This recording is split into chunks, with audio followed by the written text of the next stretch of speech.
In this video, we're going to be taking a look at the new Dissolve Video Transitions folder in Adobe Premiere. So in this folder, we've got 10 dissolve and fade style transitions, but also some extra options, which I'll demonstrate. So if we actually jump to the cross dissolve, first of all, this is one of the most standard transitions.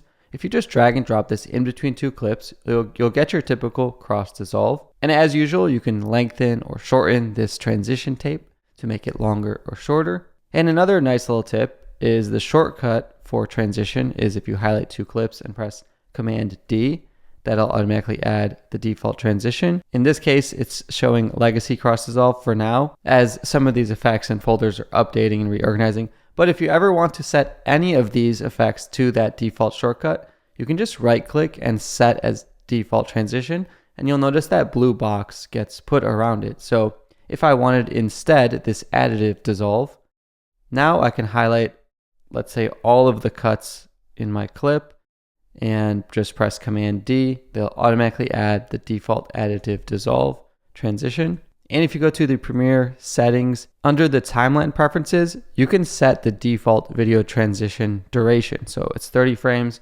If you always wanted it to be quicker for your slideshow or whatever you're doing, you can make it faster or shorter. So that's an extra little pro tip, but getting back into this, the cross dissolve, pretty self-explanatory across dissolve. And even, for example, this additive dissolve, pretty self-explanatory. It's like a cross dissolve, but with a brightening additive blending mode of the two clips. You'll notice things are a little brightened.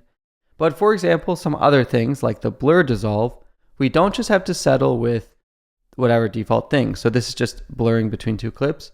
But with all of these new film impact kind of transitions, if you click on the transition and go to Effect Controls, you have some of these new options. So the surprise, the curve graph, all of this. But within the effect controls, you might even have a couple extra options. So for example, this one, if I uncheck uniform blur, I can do a horizontal or vertical blur. I can even adjust the exposure to get a brightening effect on this one, or add some chromatic aberration. And I can also adjust the blur duration, so how quickly the blur starts, and also the dissolve time, so how long the dissolve takes. I can make those similar or make one faster than the other. But if I press play now, we've gone from our standard blur to now a horizontal and brightening blur. So if I make that faster, we get this kind of transition. Continuing on, we have the burn alpha. So whenever you see the word alpha, that's just kind of referring to the overall shape of the layer. That means it's actually transparent. Actually, if you click this settings wrench in your program window, you can even show the transparency grid. So you can see what's actually happening on this transition.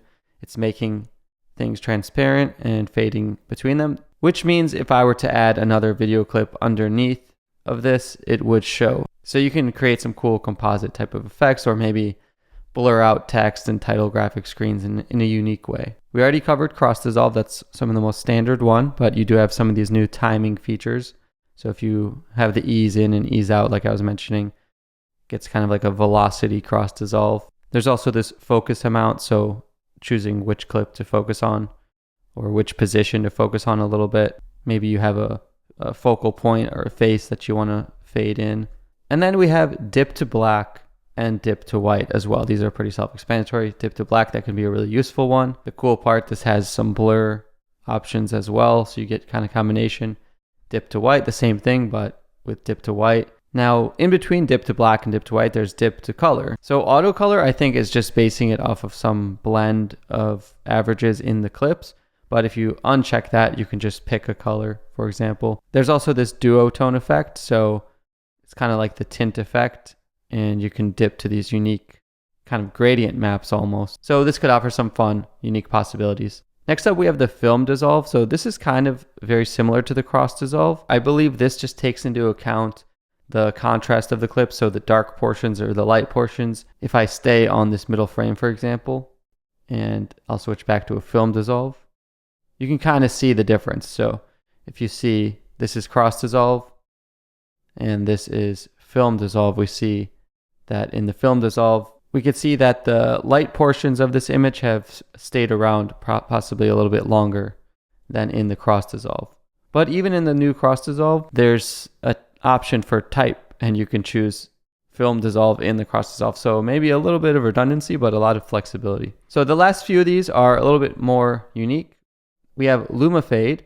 Speaking of the brightening and darkening portions, this one fades based on the luminance value of the clip. If I use this Luma fade, you notice that it's fading in the light and dark portions of the image in a gradual motion. So right now it's on combined, so it's a little hard to see, but let's say we just do clip B. This way clip A stays the same. It's going to fade in first the darker portions of the image, and then slowly the highlights here on the hand. If I just do clip A, it's going to first fade out all of the darker portions of the beach, and then these highlights will fade out last, these highlights on the sand. You have settings for feather and contrast, so how sharp this is. If I press play, you see that. So this can be a cool way, for example, to fade out, let's say based on the sky. The sky is always going to be a little bit brighter. And if we do a Luma fade here, I'll invert it. We're going to see that the sky will get replaced first, and then the shadows. Or if I invert, or if I leave it back, we can see the shadows here will get replaced first with the new clip, and then the sky. Next up, we have morph cut. So let's say we have two parts of the same clip, but we've got some head movement here, and I add the morph cut. This is more, let's say, for talking headshots rather than shots like these, where you want to cut, but you don't want that cut to be so visible. You want it to kind of blend in.